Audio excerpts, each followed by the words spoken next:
Assalamualaikum warahmatullahi wabarakatuh. Alhamdulillahirabbil alamin. Wassalatu wassalamu ala asyrafil anbiya'i wal mursalin Sayyidina Muhammadin wa ala alihi wa sahbihi ajma'in. Amma ba'd. Saudaraku kaum muslimin dan muslimat di mana saja berada yang dimuliakan Allah Subhanahu wa taala. Puji dan syukur mari sama-sama kita persembahkan kepada Allah Subhanahu wa taala yang selalu memberikan nikmat dan karunia-Nya kepada kita.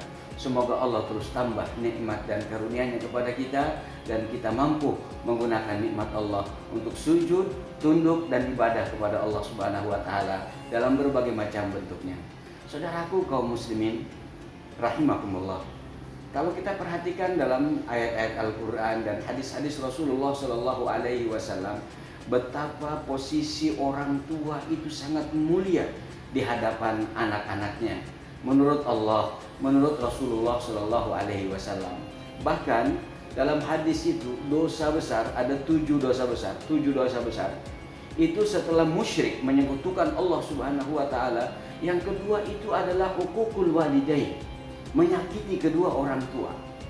Karena itu kalau kita punya orang tua kemudian usianya lanjut, jangankan kita membentak, kita mengatakan oh tidak saja tidak boleh. Imma yablughanna indakal kibaru ahaduhuma aw kilahuma fala taqul lahumā uff wala tanharhuma wa qul lahumā qawlan karīmā. Kalau orang tua kita sudah lanjut usia, jangan mengatakan uff, katakan uff saja tidak boleh. Apalagi tanharhuma, menghardik. Tetapi apa yang harus kita lakukan? Wa qul lahumā qawlan karīmā. Katakan kepada kedua orang tua kalimat yang baik, kalimat yang mulia, kalimat yang lembut.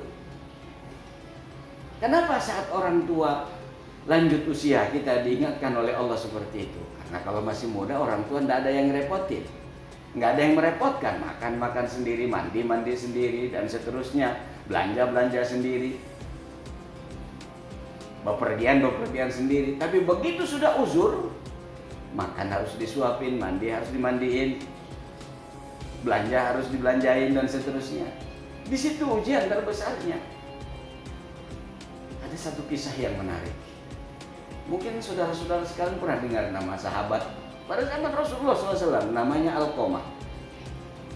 Seorang sahabat ini sangat melukai orang tuanya, terutama ibunya. Sampai ibunya itu sakit hati. Diingatkan nggak mau dengar, dinasehati melawan, diberi masukan tersinggung. Dia terus berbuat, mengungkapkan kata-kata yang melukai perasaan ibunya. Padahal ibu adalah orang yang mengandung. Ketika mengandung, wahnan ala wahnin, penderitaan di atas penderitaan, begitu bahasa Al-Quran. Kemudian lahir. Ketika melahirkan sang anak, seorang ibu pilihannya cuma 2, dia teruskan hidup atau dia akan akhiri hidupnya dengan lahirnya seorang anak.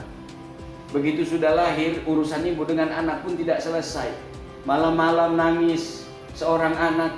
Mungkin yang bangun pertama adalah seorang ayah, tapi ibu yang langsung mencari air, menghidangkan makanan atau susunya. Subhanallah, yang membersihkan kalau kebetulan anaknya pipis atau buang air besar dan seterusnya. Makanya ketika Rasulullah SAW ditanya, siapa orang pertama yang harus saya berbuat baik? Ibumu. Yang kedua ibumu. Yang ketiga ibumu. Yang ketiga, keempat baru bapakmu. Alqamah ini kaitannya dengan ibu. Kemudian meninggallah Alqamah. Begitu meninggal Alqamah itu sakaratul mautnya nggak selesai-selesai. Nampak dari wajahnya kesakitan yang luar biasa, tapi nggak meninggal, nggak mati-mati dia. Akhirnya dipanggil ibunya, ini anakmu, iya. Apa kamu bisa memaafkan? Tidak mungkin saya maafkan. Ini anak durhaka. Ini anak kurang ajar. Sakitku dari ujung kuku sampai ujung rambut ya Rasul. Tidak mungkin saya maafkan. Kau akan biarkan anakmu kesakitan seperti ini? Biarkan saja, tidak ada masalah. Berulang-ulang diminta maaf, orang tuanya nggak mau memaafkan. Akhirnya kata Rasulullah, ya udah kalau gitu wahai sahabat-sahabat, kita kumpulkan kayu bakar, kemudian kita bakar saja. Percuma anak ini, kita bakar biar hangus, biar mati sekalian. Begitu dengar mau dibakar oleh Rasulullah SAW, Lalu sang ibu tersentuh hatinya. Dia katakan, "Ya Rasul, saya maafkan anakku." Subhanallah, begitulah ibu kasih sayangnya. Maafnya tidak pernah ada akhirnya, tidak ada batasnya kasih sayangnya. Begitu ibunya keluar, begitu dari mulut ibunya keluar kata maaf kepada Alqamah sang anak, langsung Alqamahnya menghapuskan nafasnya.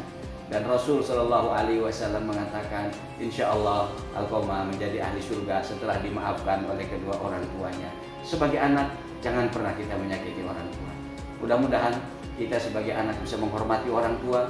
Kalau orang tua kita sudah meninggal dunia, kita doakan setiap saat. Kalau masih hidup, kita kunjungi, kita silaturahim, kita penuhi kebutuhan yang kita mampu. Mudah-mudahan Allah memberkahi kita semua. Terima kasih. Assalamualaikum warahmatullahi wabarakatuh.